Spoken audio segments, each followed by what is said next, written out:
What's going on, everyone? Welcome back to Fandom United. My name is Gio. Happy Friday. This is news recap for September 17th. We got we're going to talk about Denis Villeneuve. We're going to talk about his comments, what he said about Marvel movies.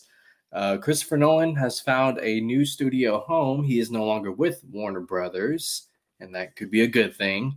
We got our first reactions to Venom, There Be Carnage.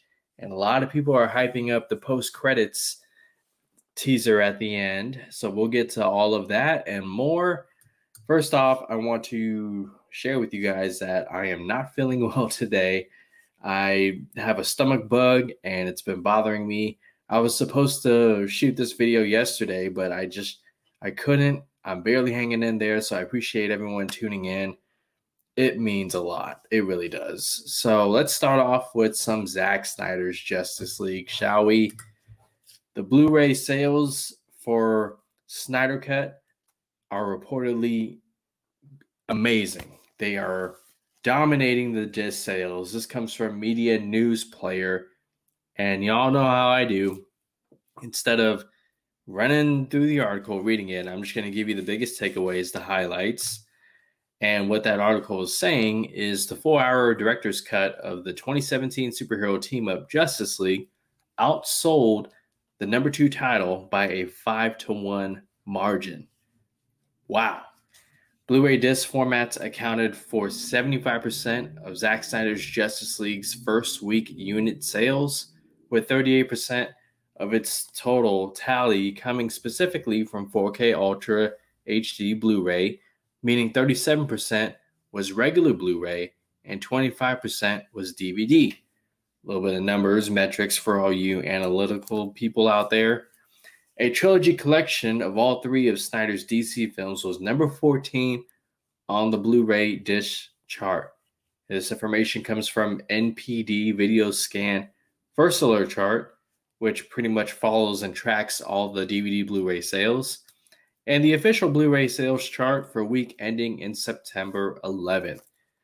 Guys, if you haven't done so already, go get your copy, Zack Snyder's Justice League. I was at Best Buy yesterday, all sold out, and I love it. These are numbers that Warner Brothers, they cannot deny. They can say whatever they want. This is killing it right now. And I hope this gives the studio confidence to, I don't know, continue the story on HBO Max. You know, again, nobody's saying abandon whatever DC projects you have announced and give the keys to Snyder, although it'll probably be better than what they have planned. But nevertheless, continue the story. Okay, please, Warner Brothers, come on. It's money waiting to be made. HBO Max would be the perfect home for sequels, a Ben Affleck spinoff, Batman, blah, blah, blah. Maybe we get some announcements next month. That's my next topic. We are less than a month away from DC Fandome. Yesterday was the 1-month mark leading up to the event. But now we are less than a month away, and I'm excited. It's getting real, guys. Make sure you guys are tuning in because I'm going to be on DC Fandom the entire day streaming. So come join me, and it'll be a fun event. This is like the Super Bowl for me. For film buffs, their Super Bowl is the Oscar. And for me, DC Fandom, I loved last year's event so much, and I can't wait to see what surprises they have in store. I'm going to do a preview show. I hope to see David Ayer's Suicide Squad. Come on now. We'll cross our fingers and we'll see what happens. Remember the date, October 16th, 2021. Okay, so actually, before we get to Marvel, I have one more topic that I want to share. And let me share this screen right here. So some of you might remember I talked about Batman the audio adventures, how HBO Max is doing these serialized audio stories for the fans. And we have our first look here. So let me play the video for you, and you can share your thoughts afterwards. So make sure I got everything set up. Here we go. Gotham, a city beset by ceaseless criminal chaos. But what happens when a shadow steps out of the darkness? What's the situation, Commissioner? Go, sweet brother Joseph. Batman, the audio adventures. 10 chapters of serialized mayhem. Just a single girl in her castle living alone after all. Don't freaking interrupt me when I'm riddling. Listen to Batman, the audio adventures. Streaming only on HBO Max starting September 18th. That is tomorrow as of this recording. So Saturday, this Saturday, tomorrow, Batman the Audio Adventures. Now, I don't know about you guys, but I have about 30 to 40 minute commute each way to work. So I am totally down for this, just to hear these audio stories. I listen to podcasts already, audiobooks. Now we're getting audio adventures. Starting tomorrow, Batman the Audio Adventures. You'll probably need the HBO Max app on your phone. If you are subscribed, if you're an AT&T customer, I think you already have it for the time being until that Warner Media Discovery deal goes through. But I thought that was pretty cool and something I wanted to share with you guys. So definitely check it out. All right, let's get to Denis Villeneuve and his comments regarding Marvel. Now, there's two quotes that I want to bring up. One's a very short one, the one that a lot of people saw yesterday early, Thursday, this past week. And it basically reads, I didn't make a graphic for it because it's literally one sentence. So Denis Villeneuve was asked about Marvel, and he said, there are too many Marvel movies that are nothing more than a cut and paste of others. And Film Twitter, they had a field day with this. I saw people who at one point, because I don't follow that many people, I only follow a certain amount of people, but I was seeing people who I follow retweet others, and you would see them praising Denis Villeneuve. But then all of a sudden, after this comment comes out, they start criticizing his movie. And from what I understand on the internet right now, Marvel fans are review bombing Denis Villeneuve's movies as some sort of retaliation, of some sort of clapback. Really? So we're not. It's all subjective until it's something that you don't agree with, right? Like, trust me, as a Zack Snyder fan, for the past 5 years, I've heard it all regarding BVS, Man of Steel, and Zack Snyder's Justice League, although a little bit less on that last one. But still, it's like, I'm not going to go out of my way and review bomb a filmmaker for having an opinion. I'm not going to jump on your YouTube channel, do a downvote, even though that kind of helps you, and then write a comment and just, spam your comment section or none of that, because it's all subjective. You have an opinion? Cool. If you're able to back that opinion with valid reasons to make an argument, even cooler.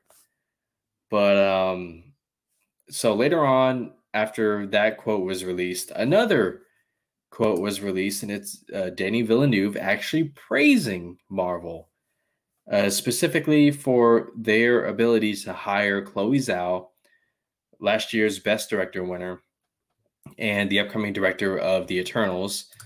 This one was in an article from Harper's Bazaar, and basically it's Denis Villeneuve, director of the upcoming Dune movie, and Chloe Zhao, the two of them having a discussion. And instead of going through the lengthy conversation, I just pulled a little exchange that the two filmmakers had regarding Marvel specifically. So here's what Denis had to say. I'm your biggest fan. He's talking to Chloe Zhao. I think it's genius that Marvel approached you because you're the radical opposite of it aesthetically. When I saw the writer for the first time, I was blown away. I wrote a note to you, an artistic love letter.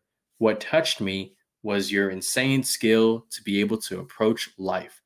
Life is so afraid of the camera.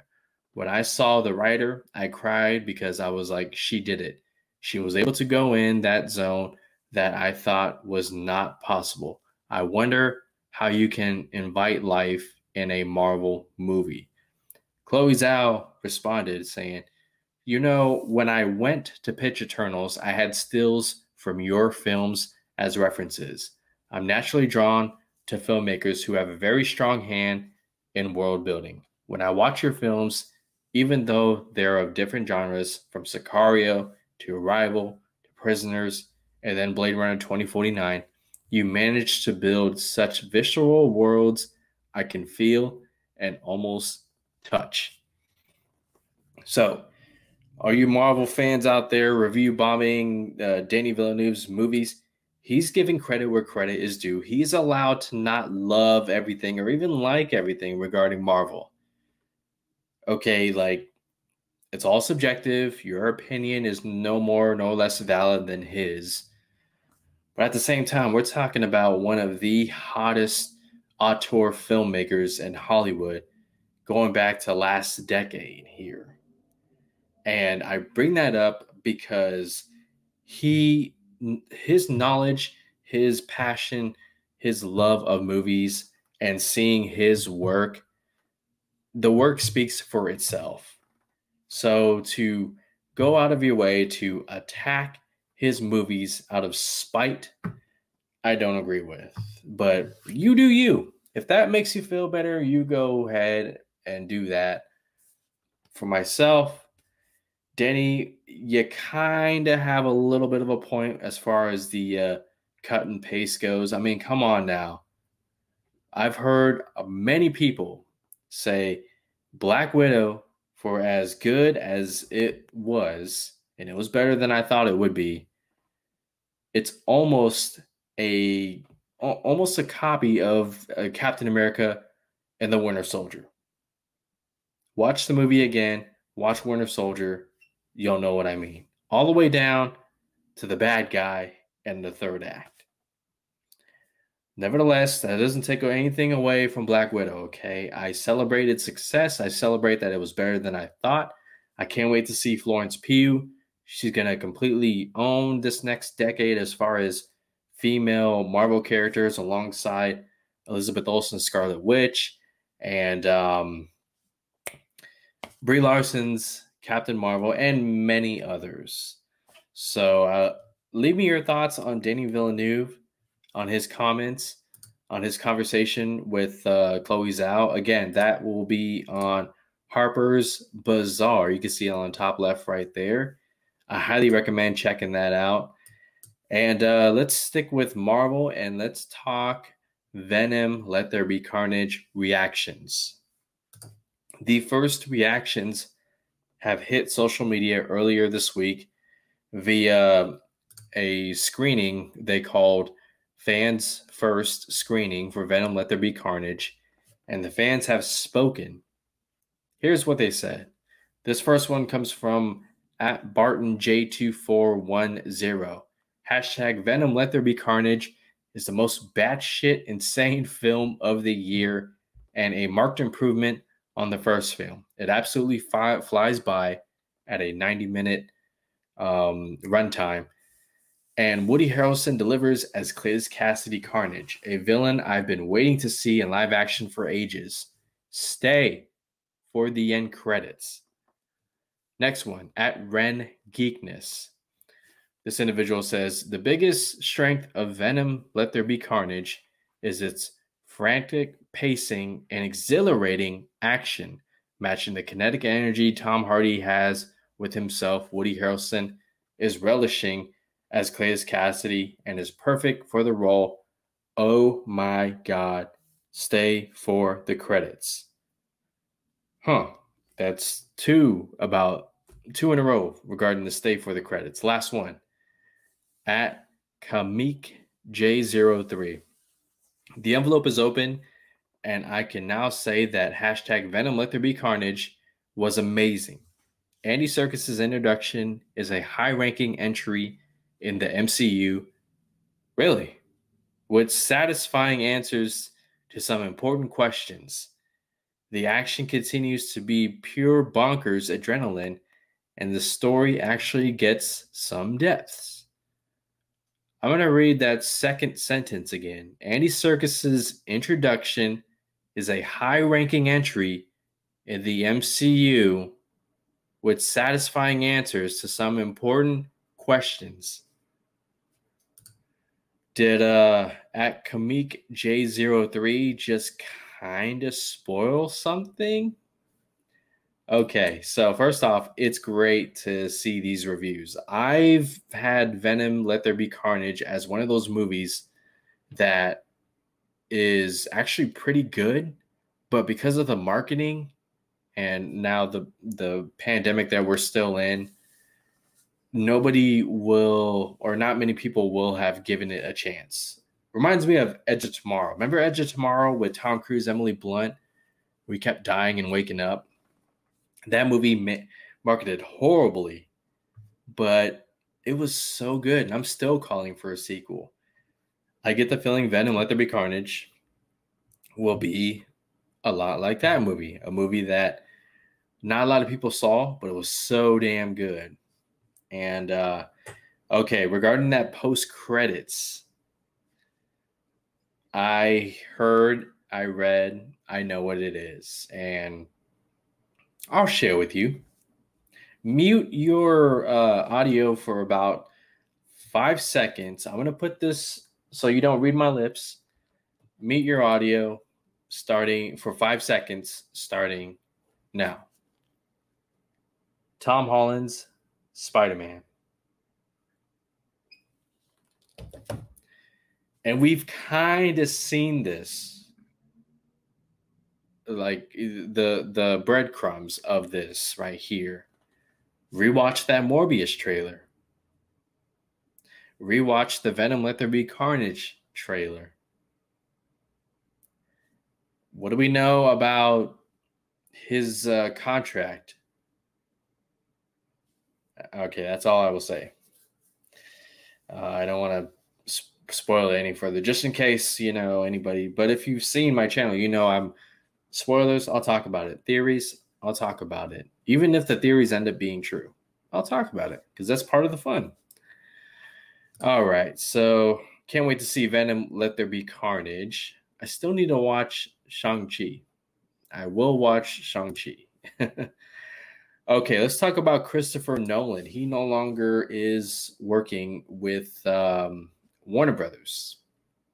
And I'm sure a lot of DC fans out there, myself kind of included, like, haha, take that, Warner Brothers, since you want to not really have auteur filmmakers anymore, even though there was a time when Warner Brothers was so filmmaker-driven, filmmaker-friendly. It was a place where artists went to make art.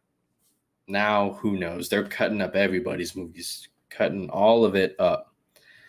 But Christopher Nolan now has a new home, and this comes from THR, who gave a detailed article about Christopher Nolan's meeting with several studios and what his demands were for his next movie. Now, once again, I could take you through the whole entire article and read along, but I'm not going to do that. I'm going to give you the biggest takeaways. And the biggest takeaways from the THR article highlighting Christopher Nolan is last week, Universal, Sony, Paramount, and Apple studio heads traveled to Christopher Nolan's residence to meet and discuss his next project. So they actually went to his residence. That's how big Christopher Nolan still is in Hollywood. The project, a World War II drama centered on one of the fathers of the atom bomb, J. Robert Oppenheimer. They revealed in the article that a few days after Nolan met with the studio heads, Nolan struck a deal with Universal Pictures on September 14th. So just a couple days ago as of this recording. Warner Brothers' partnership with Nolan officially ends thanks to, they believe, Tenet's box office performance and Nolan's comments on HBO Max as the worst streaming service. If you guys remember, that was a pretty big deal. That was when Nolan and Warner's relationship still hadn't ended. It was shaky thanks to the Tenet box office numbers and Warner Brothers playing, trying to be good sports about Christopher Nolan and his whole theatrical exclusive. So that's done and over with. Now, what were Nolan's demands for his, what he calls a smaller scale feature film? Those demands included a $100 million production budget plus $100 million for marketing. Nolan wanted total creative control, as in no studio interference, none of this stuff. None of that. We're going to bring in a different director. He also wanted 20% of first dollar gross. 20% of first dollar gross. What exactly does that mean? Let's see. Is a practice in filmmaking in which the participant receives a percentage of the gross box office revenue starting from the film's first day release. Okay, the participant begins sharing in the profits from the first ticket sale, not waiting until the film studio turns a profit. Okay, that's a pretty damn good deal, Nolan. Blackout period. Universal cannot release a movie 3 weeks prior or 3 weeks after Nolan's movie releases. So that's no interference. And, I mean, you have that from time to time. Avatar had a lot of legs. That movie went on forever. Avengers Endgame went on forever. A lot of legs. Nolan doesn't want to take that chance, especially with Universal and how they own the rights to the Monster Dark Universe and the Fast and Furious universe and so on and so forth. Last thing, Apple was not ready to commit for a theatrical window. Apple was ready to commit for a theatrical window, but nowhere near what Nolan wanted. Sony fought till the end and was open to Nolan's demands after backing Quentin Tarantino's. Sony backed Tarantino's Once Upon a Time in Hollywood. And they were like, we like that. We like the results. And we'll see what happens with Christopher Nolan. But Universal, in the end, was the winners. So there you have it. Christopher Nolan, no longer with Warner Brothers. Warner Brothers, they lost Zack Snyder. They lost Christopher Nolan. These filmmakers, and I think it speaks to the landscape changing. Studios, they want to put more and more energy, effort, money into streaming. So these filmmakers, they're going to go from studio to studio and find out which ones serve their best interest in regards to theatrical exclusive, preserving the theatrical experience, which, if you ask me, there's nothing, theaters are not going to go away, but you also got to give people the chance to pick for themselves whether to watch it on their 70, 80, 100-inch screen TV with surround sound, where they don't have to tolerate other people in the movie theaters who don't know how to act accordingly, or maybe they want to go to the movie theaters for the big budget spectacle event movies. Nolan himself said this one's a little bit more of a smaller scale. $100 million for a production budget for Christopher Nolan? That's a little small, okay? Nolan's movies, they usually run about $220, $250 as far as their marketing, the budget altogether. So while this one's a little bit smaller, we'll wait and see. Nolan loves these war drama movies, Dunkirk, and now this World War II drama. So we'll see what happens. Let's get to... Okay, before I talk Fast and Furious again, let's bring up this video from Daniel Craig. Daniel Craig has, No Time to Die, his last Bond film. releasing in about 2.5 weeks, I think. And here is a video of Daniel Craig saying goodbye on his last day of shooting, saying goodbye to the character, the franchise. And this probably had to be from like 1.5 years ago. So let's play it. And a lot of people here worked on 5 pictures with me. And I know there's a lot of things said about what I think about these films and all of those, whatever, but I've loved every single second of these movies, and especially this one, because I've got up every morning and I've had the chance to work with you guys.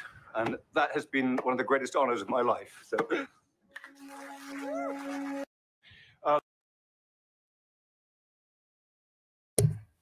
Wow, 15 years.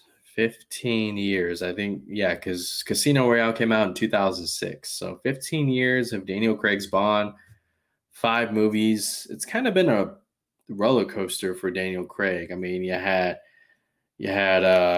Casino Royale, what was the other one? Quantum of Solace, Skyfall, what was that? Spectre, and now wow, No Time to Die. So if we're to follow the pattern, No Time to Die should be a strong ending for Daniel Craig. And I know I've said for a while that, you know, Idris Elba, the next Bond, come on, do it, hurry up, he's not getting any younger. But I am looking forward to seeing this last one from Daniel Craig, and I'm curious how they end his time as Bond. Does he ride off to the sunset? Does he make a sacrifice? Whatever it is, I will be there in theaters watching No Time to Die. Daniel Craig, Rami Malek, the lovely Anya de Armas, and the ensemble from previous Daniel Craig movies. Last topic, let's talk Fast and Furious. Even though I'm not excited for Fast 10 and 11, I'm going to watch the movies because I want to finish this franchise that started 20 years ago, over 20 years ago. And actor Sung Kang, who plays Han, who returned in F9, has some opinions about what they should do in Fast 10. Here's what he said via theinsider.com. This is in regards to the Giselle theory. Giselle played by Gal Gadot, and the fact that they could bring her back in the next movies. He said, I'm an advocate of that. I think we need Giselle back in every way. I think the fans want that. We need to make that happen somehow. And if by somehow you mean how you came back, Han, in F9, I hope it's executed a little bit better than that. Because it was pretty much them just, here's what happens, go with it, that's it.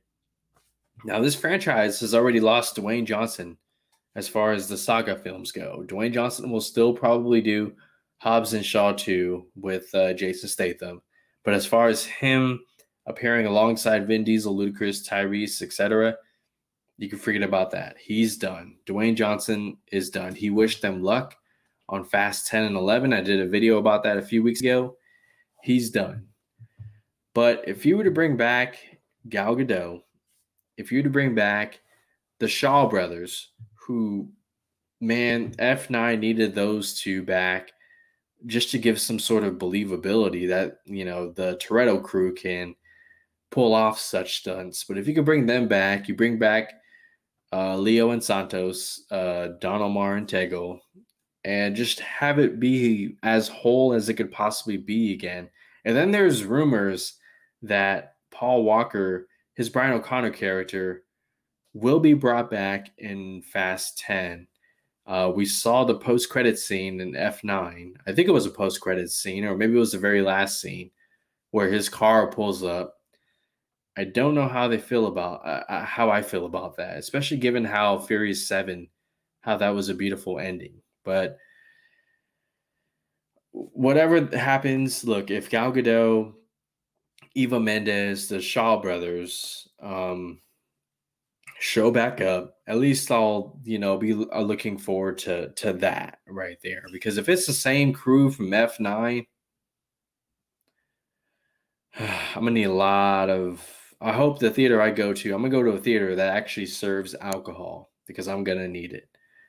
But that's gonna do it, guys. That's it. That's a wrap. Friday, September 17th. News recap. Thank you so much for joining me, guys. Thanks for hanging in there with me, supporting the channel, liking, subscribing. I do appreciate it. I'm going to take the rest of the day to get better and because I got to go back to work tomorrow. But I hope all of you have a great weekend. Whatever you do, be safe. And 29 days left until DC Fandom. I can't wait. Going to do a couple giveaways of this for that stream. So stay tuned, stay subscribed. And until next time, you guys take care.